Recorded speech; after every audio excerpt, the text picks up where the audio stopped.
रोज़ाना जल्दी जल्दी काम निपटाने के चक्कर में हम घर की चीज़ों पर आधी चीज़ों पर ध्यान ही नहीं दे पाते हैं।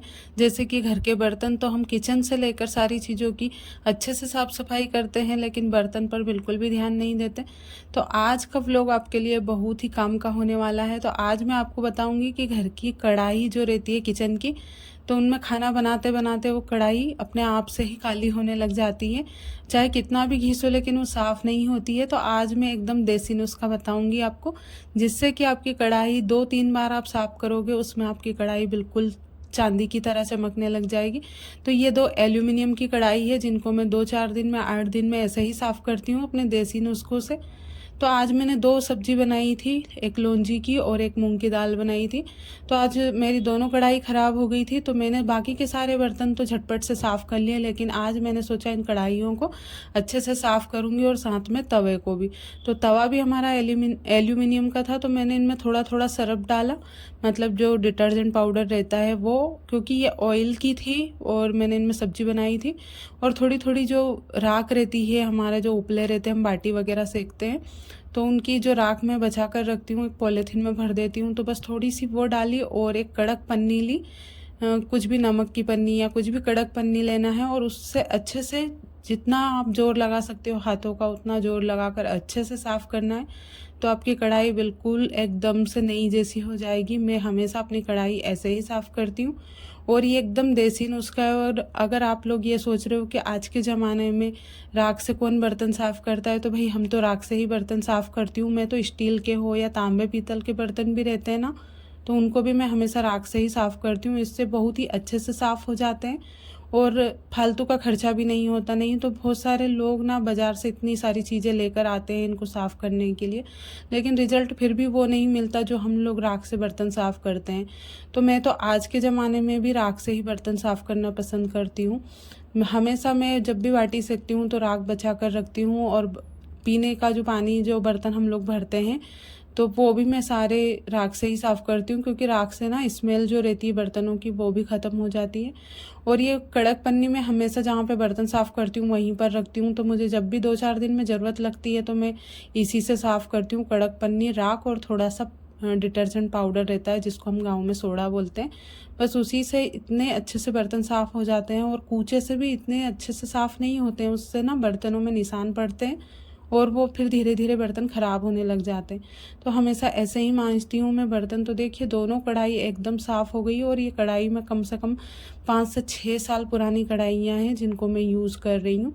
तो घर की हर एक चीज़ ना मेरे लिए, वो सस्ती हो या महंगी, मेरे लिए तो सारी चीज़ें बराबर होती है। और मेरे लिए ना सारी चीज़ें एक समान होती है। तो मैं अपनी हर एक घर की चीज़ों को, किचन से लेके बाहर तक की चीज़ों को इतनी ही केयर करती हूँ जितना कि हर एक लोग, जैसे बहुत सारे घरों में आदत रहती है, सस्ती चीज़ें रहती है तो कोई गौर नहीं करता है, ध्यान ही नहीं देता। लेकिन मैं हमेशा अपने घर की चीज़ें चाहे सस्ती हो या महंगी हो, तो वो मेरे लिए सारी चीज़ें ज़रूरी रहती है, क्योंकि हम लोग जो घर में चीज़ें यूज़ करते हैं वो तो सारी ज़रूरी ही रहती है। तो बस मैंने बर्तन वगैरह साफ़ किए, फिर मैं किचन में आ गई थी। तो किचन में भी मैंने क्लीनिंग की, और आज मैंने गैस को नीचे नहीं उतारा था क्योंकि आज गैस इतना ज़्यादा ख़राब नहीं हुआ था, क्योंकि कल शाम को हमने खाना, मतलब सब्ज़ी नहीं बनाई थी शाम की, और रोटी ही बनाई थी। सुबह की सब्ज़ी रखी हुई थी, तो फिर गैस इतना ज़्यादा गंदा नहीं हुआ। अधिकतर तो सब्ज़ी बनाते हैं तभी गंदा होता है गैस, नहीं तो ऐसे गंदा नहीं होता है। और फिर इतनी साफ़ सफाई करने के बाद मुझे लग रही थी भूख, और मुझे एक ब्लाउज़ की अर्जेंट सिलाई भी करनी थी।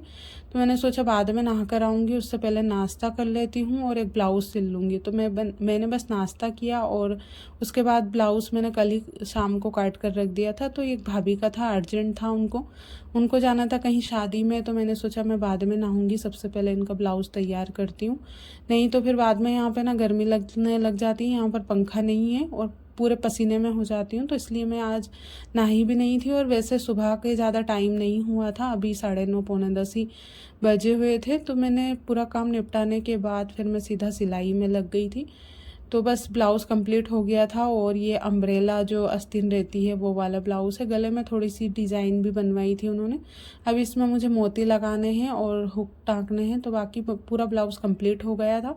और एक साड़ी में फाल भी लगानी थी मुझे, तो मैंने फाल धोकर डाल दी थी और उसके बाद फिर मैं नहा कर आई। उसके बाद फिर मैंने बाद में फाल लगाई थी, क्योंकि मैं नहा के आई जब तक 10:30-11 बज गए थे। और ये ब्लाउज़ 1-1.5 घंटे में कंप्लीट हो गया था, क्योंकि एक दिन पहले मैंने काट कर रख दिया था। और मतलब जैसे उसी दिन मैं काटती हूँ तो थोड़ा सा टाइम लग जाता है फिर काटने में और सिलने में भी, क्योंकि अगर डिज़ाइन वाले रहते हैं तो फिर उसमें थोड़ा सा टाइम लगता है। तो इस साड़ी में फाल भी लगानी थी, लेकिन इसमें ना नीचे मोती लगे हुए थे, तो इसमें हाथ से ही लगानी पड़ेगी मुझे। नीचे तो वैसे मैं मशीन से लगा देती हूँ, ऊपर ऊपर की जो रहती है वो फिर मैं हाथ से टाँगती हूँ, लेकिन इसमें नीचे भी हाथ से ही लगानी पड़ेगी।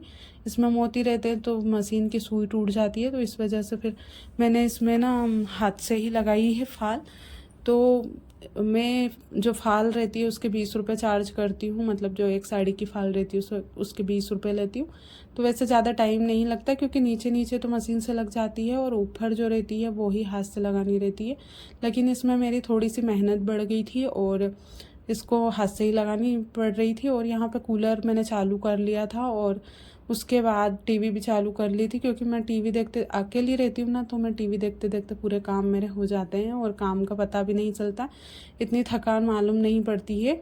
और फिर यहाँ पे मैंने इसको जमा ली थी, लेकिन हवा इतनी ज़्यादा चल रही थी कूलर की और गर्मी भी हो रही थी, तो फिर यहाँ पे मैं थोड़ी सी आगे खसक गई थी, क्योंकि मैं लगा नहीं पा रही थी फाल।